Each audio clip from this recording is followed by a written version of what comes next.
Magandang hapon, Sabado ngayon, August 3. Andito tayo sa bagong lumang lilipatan namin. At nag-text na sa akin yung nag-text na sa akin yung source natin ng paninda. Ready na daw yung mga paninda. Kaya tara, samahan nyo ako, kunin natin yung mga paninda. Tayong tao, tuloy na po eh.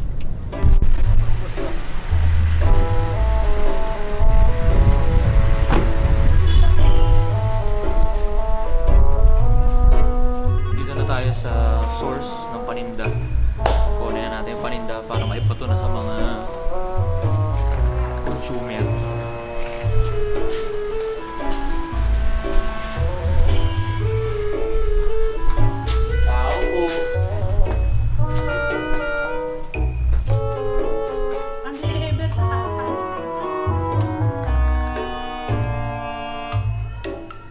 Akala niya naman kung anong paninda.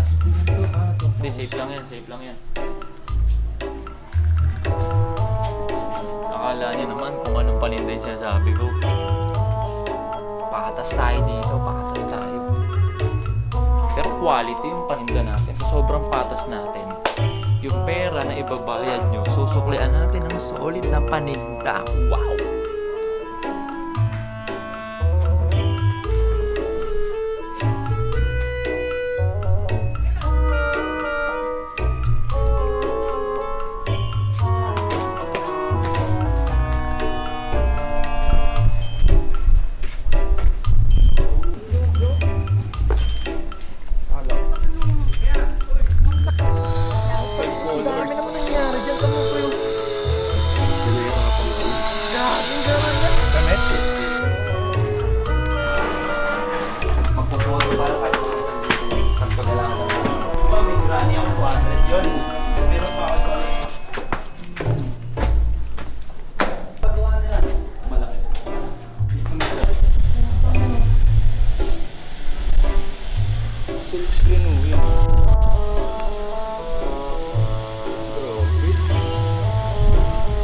Ang daing kulay, sino yung nagtitinda niyan? Ang daing kulay.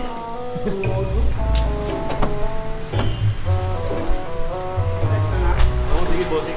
Pasok mo na. Hop! Hop!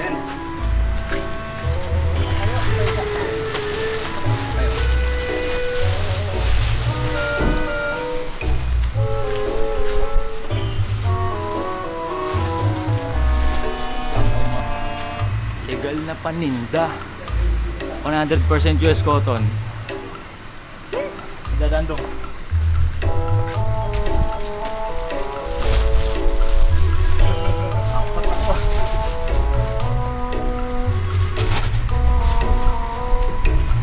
Medyo mabigat.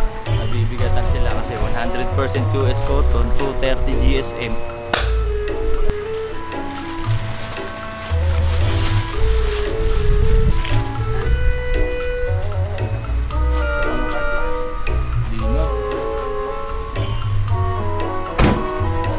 Tara.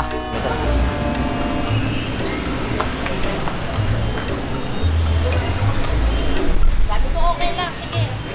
Dito lang. T-bone steak sa akin. Dito muna tayo sa San Jose. Kain muna tayo. Nandun pa tayo sa traffic. Nakapagod yung traffic, girl. So, take na lang.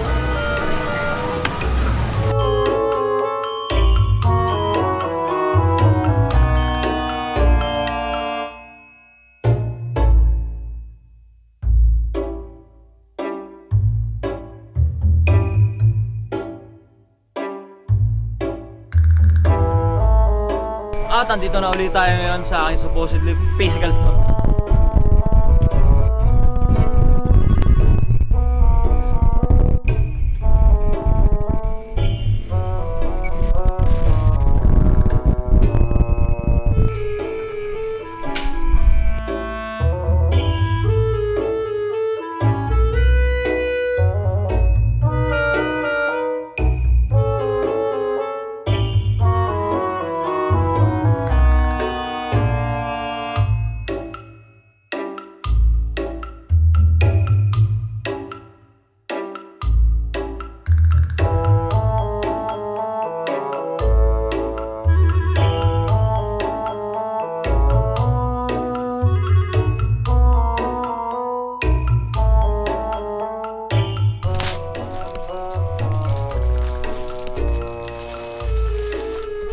agad-agad.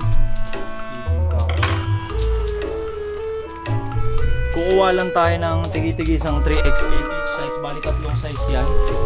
Eto na yung dalawa. Tapos babalik na tayo dun sa ating creative studio. Tapos sila na bahala sa sorting yan. Tayong bahala sa product shoot para maipost na yan. Para mabili nyo na ASAP. So ngayon na. Takbo na tayo sa creatives. Ito. Takbo na tayo sa creatives para ma-picture na natin itong mga to. Nang may score nyo na. At nandito na tayo sa bahay. Umorder na ako ng backdrop na puti. Steam muna natin mga damit.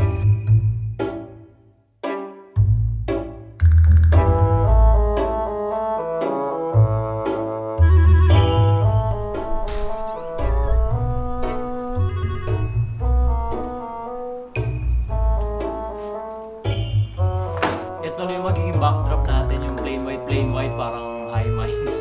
Tara, picture na natin.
At po, dyan oras na 11:32.